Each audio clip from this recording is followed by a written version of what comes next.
The United States government has just made a decision that could strand thousands of legal permanent residents outside the country they call home. Yes, you heard that right.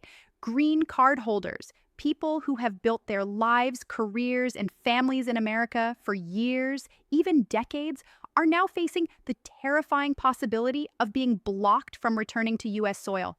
This isn't a conspiracy theory. This isn't fear-mongering. This is happening right now. And if you or someone you know holds a green card, the next few minutes could change everything you thought you knew about your rights in this country. Before we dive into the shocking details that the Department of Homeland Security doesn't want you to focus on, smash that subscribe button and hit the notification bell because USA State brings you the news that directly impacts your life, your family, and your future. Drop a like on this video if you believe legal residents deserve transparency, and share this with anyone who needs to hear this critical information. Now, let's expose what's really going on. The Department of Homeland Security has initiated a policy shift that's sending shockwaves through immigrant communities across America and beyond. Reports are flooding in from airports, consulates, and border checkpoints that green card holders are being stopped, questioned extensively, and in some cases prevented from boarding flights back to the United States. This development represents one of the most significant challenges to the rights of lawful permanent residents in recent history, and the implications are absolutely staggering. Let's break down exactly what's happening. Green card holders have always enjoyed a protected status in the United States. Unlike visa holders or temporary visitors, lawful permanent residents have the legal right to live and work in America indefinitely. They pay taxes, they contribute to Social Security, they serve in our military, they own businesses and homes, they're raising American children.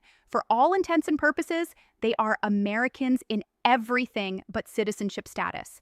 But now that fundamental security is being threatened in ways that seemed unimaginable just weeks ago, according to multiple verified reports from immigration attorneys and advocacy organizations. The Department of Homeland Security has been implementing what they're calling enhanced screening procedures for certain categories of green card holders attempting to return to the United States. These procedures go far beyond the standard questioning that travelers typically face at ports of entry. We're talking about interrogations lasting several hours, demands for access to personal electronic devices, detailed questioning about religious beliefs and political affiliations, and in the most extreme cases, outright denial of entry despite holding valid permanent resident documentation. The legal framework here is incredibly complex, and that's exactly what makes the situation so dangerous for affected individuals.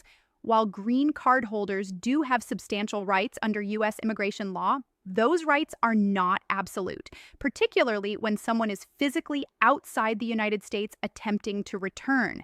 The Supreme Court has historically given the government broad authority to control who enters the country, even when those individuals have previously established legal residence.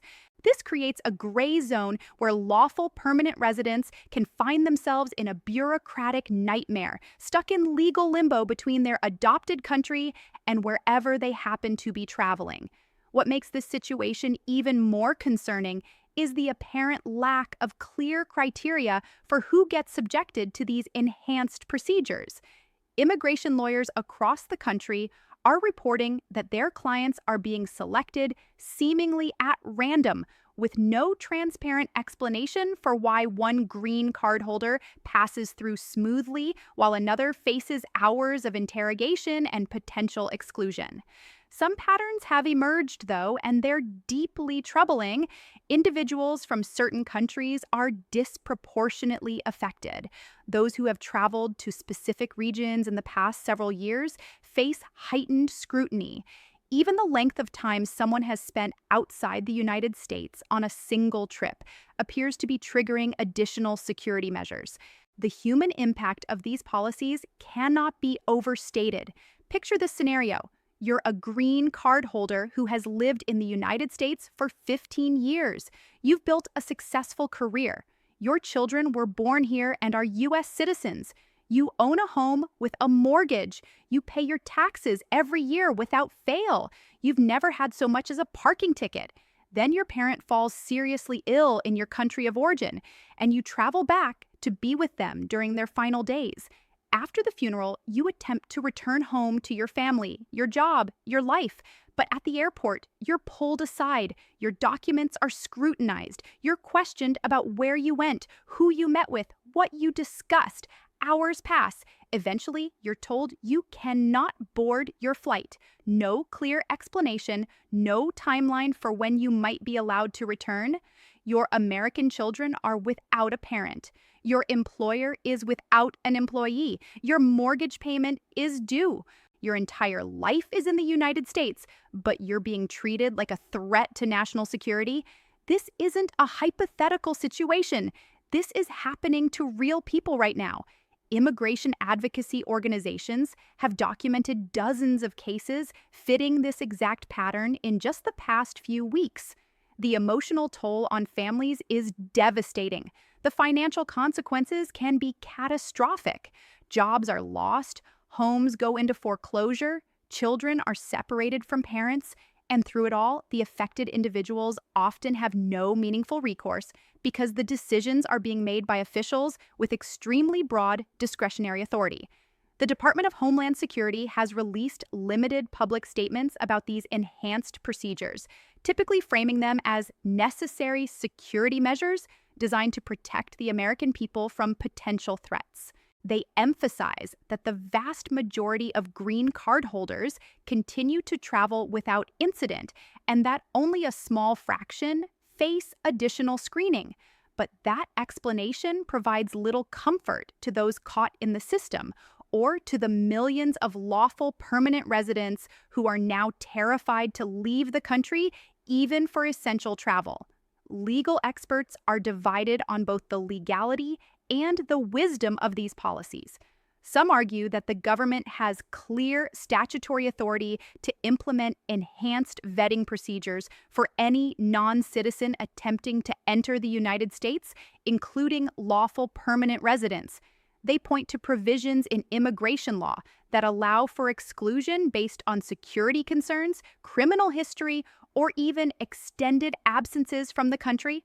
Others contend that these procedures violate the due process rights of green card holders and represent a dangerous expansion of executive power that could be challenged in federal court.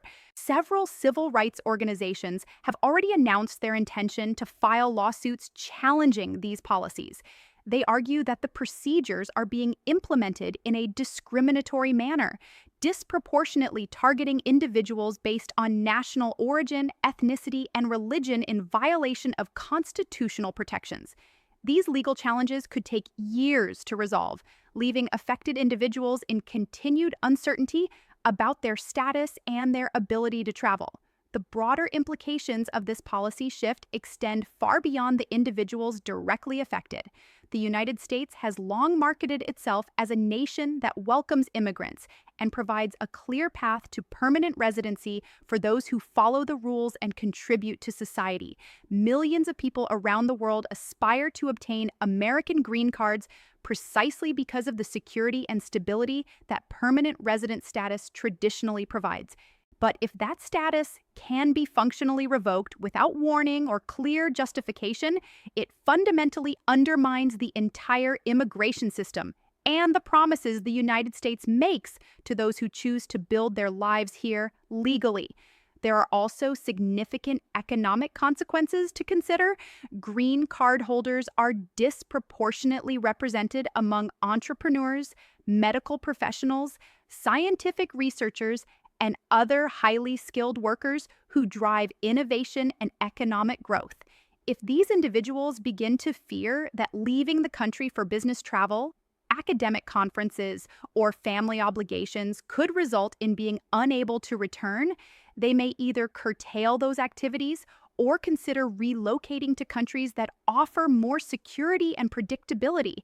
Either outcome would represent a brain drain that could harm American competitiveness in crucial sectors. The political dimensions of this issue are equally complex. Immigration policy has become one of the most polarizing topics in American politics, with passionate advocates on all sides claiming to represent the true interests of the nation. Some political figures have applauded these enhanced screening measures as a necessary step to ensure national security in an increasingly dangerous world. Others have condemned them as discriminatory, counterproductive, and fundamentally un-American.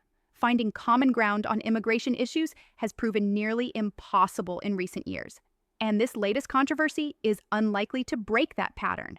For those currently holding green cards or considering applying for permanent residency, this situation demands immediate attention and careful planning.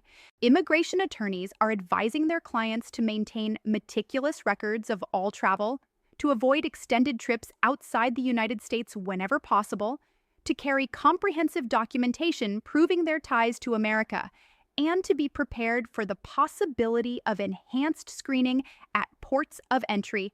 Some are even recommending that green card holders accelerate their timelines for applying for citizenship, which would provide greater protection against these types of policies. The coming weeks and months will be critical in determining how this situation evolves.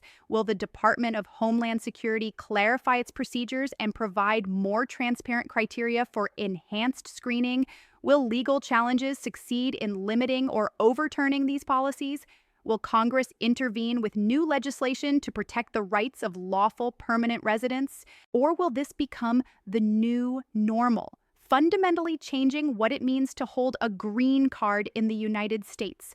What's absolutely certain is that this story is far from over, and the stakes couldn't be higher for millions of people who have chosen to make America their home through legal channels.